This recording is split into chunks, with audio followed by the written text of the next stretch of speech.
There's a chart I saw recently that I can't get out of my head. A Harvard business professor and economist asked more than 5,000 Americans how they thought wealth was distributed in the United States. This is what they said they thought it was. Dividing the country into 5 rough groups of the top, bottom, and middle 3 20% groups, they asked people how they thought the wealth in this country was divided. Then he asked them what they thought was the ideal distribution. And 92%, that's at least 9 out of 10 of them, said it should be more like this. In other words, more equitable than they think it is. Now that fact is telling, admittedly, the notion that most Americans know that the system is already skewed unfairly. But what's most interesting to me is the reality compared to our perception.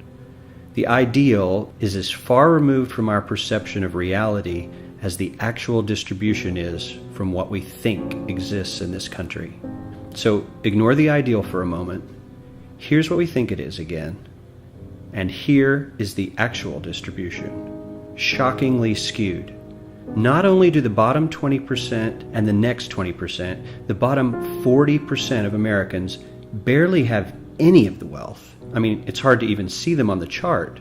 But the top 1% has more of the country's wealth than 9 out of 10 Americans believe the entire top 20% should have. Mind-blowing. But let's look at it another way, because I find this chart kind of difficult to wrap my head around. Instead, let's reduce the 311 million Americans to just a representative 100 people. Make it simple.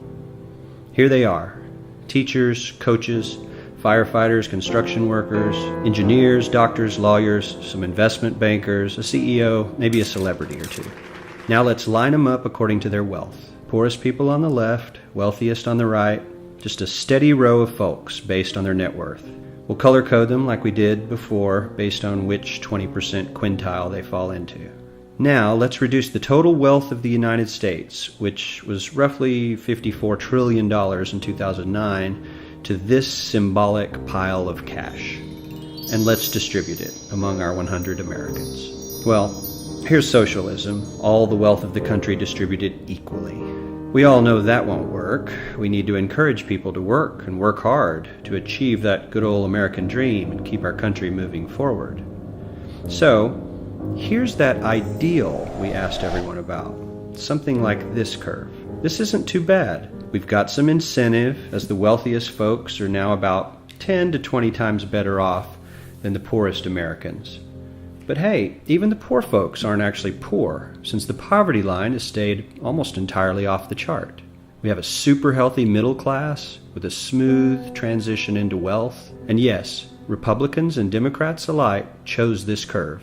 9 out of 10 people, 92%, said this was a nice, ideal distribution of America's wealth. But let's move on. This is what people think America's wealth distribution actually looks like.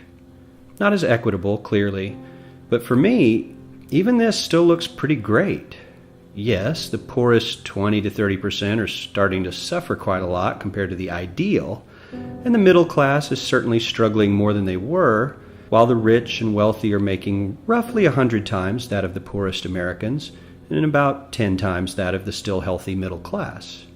Sadly, this isn't even close to the reality. Here is the actual distribution of wealth in America. The poorest Americans don't even register. They're down to pocket change, and the middle class is barely distinguishable from the poor. In fact, even the rich between the top 10 and 20 percentile are worse off. Only the top 10% are better off. And how much better off? So much better off that the top 2 to 5% are actually off the chart at this scale. And the top 1%, this guy, well, his stack of money stretches 10 times higher than we can show. Here's his stack of cash, restacked, all by itself. This is the top 1% we've been hearing so much about. So much green in his pockets that I have to give him a whole new column of his own, because he won't fit on my chart. 1% of America has 40% of all the nation's wealth.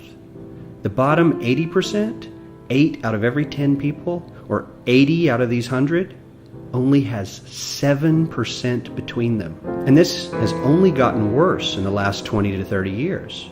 While the richest 1% take home almost a quarter of the national income today, in 1976 they took home only 9%, meaning their share of income has nearly tripled in the last 30 years. The top 1% own half the country's stocks, bonds, and mutual funds.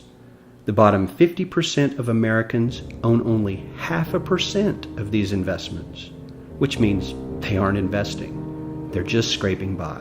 I'm sure many of these wealthy people have worked very hard for their money. But do you really believe that the CEO is working 380 times harder than his average employee? Not his lowest paid employee, not the janitor, but the average earner in his company. The average worker needs to work more than a month to earn what the CEO makes in 1 hour.